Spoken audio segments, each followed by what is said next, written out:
Another technique that works really well for women in particular, those who do negotiate, which, as I mentioned, may only be a smaller percentage of the total, is to package the deal. So a lot of people, when they get into a salary negotiation, they get a little bit nervous, a little bit uncomfortable about the number. In fact, employers know this, and they often end the conversation about the job and move into the conversation about salary with a question like, so, what is the salary that you expect for this job? And this is a trap. And what is important is to reframe the question to one that is about the package.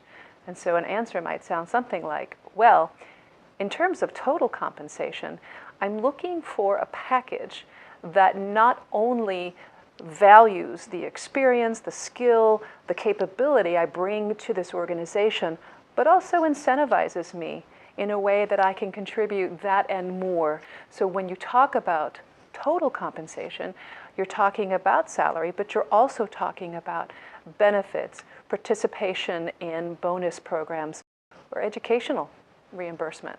So the package, which is about the value that you bring and enhancing the value you bring to the organization, is another tactic that the research shows us is going to work very well for women, especially those who are concerned that others may see them as too demanding or too aggressive.